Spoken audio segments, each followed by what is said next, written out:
Sada pričamo o nekim misterioznim, ali potvrđenim stvarima kod nas i u svijetu i kako su se ta dešavanja odrazila na tadašnju vojnu tehniku. Nepoznati leteći objekti NLO-i mogu, ali i ne moraju imati veze sa fizičkim, odnosno prirodnim fenomenima. Na osnovu tragova istorije i sukobljavanja uslovno rečeno sa borbenim efektivama, možemo u znatnoj mjeri potvrditi da se nešto inteligentno, a van našeg shvatanja dešava. Podgorica 1975. godine. Februarska zima. Jugoslovenska narodna armija, komanda Crnogorskog korpusa i jedinice za elektronsko osmatranje po sve češćim dojavama, ali i radarskim obrisima, prikuplja podatke o misterioznim nepoznatim letećim objektima nad jugoslovenskim nebom.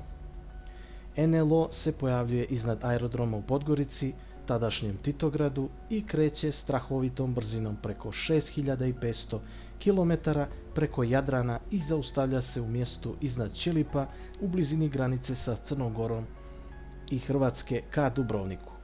Mještani, a i građani su šokirani ovim fenomenom tadašnjice.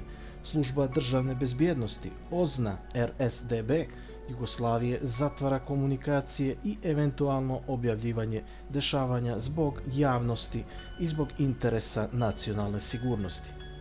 Maršal Josip Broz Tito se tada nalazio na odmoru u svojoj vili u Igalu.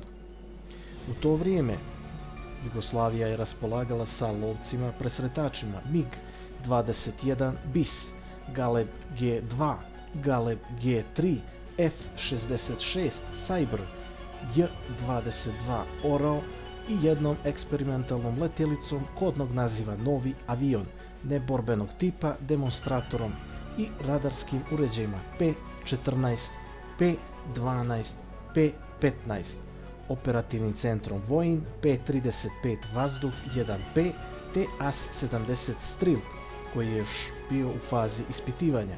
Situacija izmiče kontroli. I podižu se tada najbrži avioni MiG-21 BIS, specijalizovani za ovakve situacije kada je potrebno presretnuti ili dejstvovati na brze letjelice. Igra mačke i miša iznad Crne Gore, Hrvatske pa i Bosne traje danima, ali jadranski arhipelag hrvatskih ostrva i Jadran na hrvatskom primorju bio je posebno interesantan nepoznatim misterioznim posjetiocima. Kada bi se 20 jedinice u formaciji lovačke dijagonale i vektora približili na 7 km od NLO objekta, sistemi za markiranje i pripremu gađanja kao i radar bi otkazali. Danima je trajala muka, a onda komadant 11. eskadrile porijeklom iz Bihaća, komandovala je BIS eskadronom u Titogradu, dobija naređenje od vrhovne komande da ovlasti pilote na prelazak iz moda praćenja i gonjenja u dejstvo naoružanjem. Otvori paljbu, dejstvuj, obaraj, začula se glasno komanda na radiokomunikacijama 11. eskadrile lovačko-presretačkog tima. Tu nastaje još zanimljivija priča. Rakete odbijaju gađanje, a prema svjedočenjima tadašnjih crnogorskih pilota rakete nisu mogle zaključati cilj, jer nisu imale toplu termalnu sliku i obris NLO objekata. Objekat je bio hladan.